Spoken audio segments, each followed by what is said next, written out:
Thank you, Madam Deputy Speaker. Thank the Honourable Member for his question. Madam Deputy Speaker, the global picture of HIV is decreasing in comparison to the last decade, and Fiji's story is a bit different. Fiji is showing to be the second fastest growing nation with new HIV cases in the Asia-Pacific region, and we are second only to the Philippines. While HIV cases have significantly increased over the years, in 2023 the government has exposed the issue of injectable drug use as a significant issue in Fiji.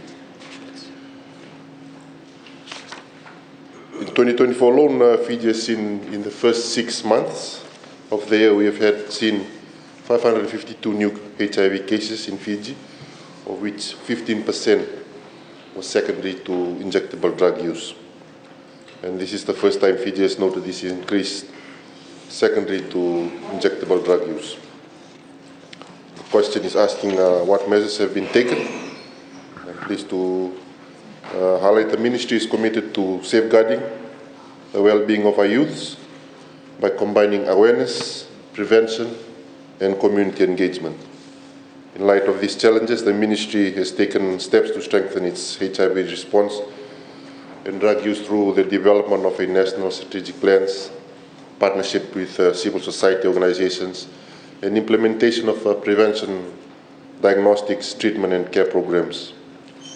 Leading the Harm Reduction and Rehabilitation Subcommittee of the Counter-Narcotics Committee in managing the activities of the committee's action plans, there have been efforts made to increase access to HIV testing and treatment services across the nation in a decentralized manner.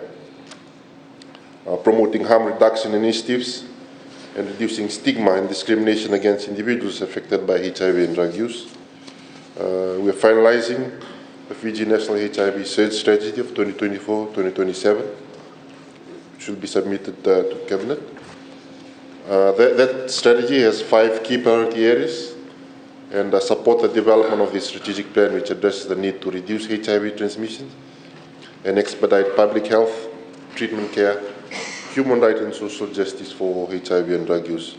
For this financial year, Madam Deputy Speaker, the government has allocated a budget of 200,000 for the HIV/AIDS prevention and control programs, and the Ministry will explore additional funding options through donors and other relevant stakeholders who will contribute to the implementing strategic framework. Those are as I had mentioned, Honourable Madam Deputy Speaker, it is an issue for Fiji, and it's something not only the Ministry of Health is responsible for taking care of it. It is a whole of government and whole of society approach. And for what the Ministry is currently doing right now,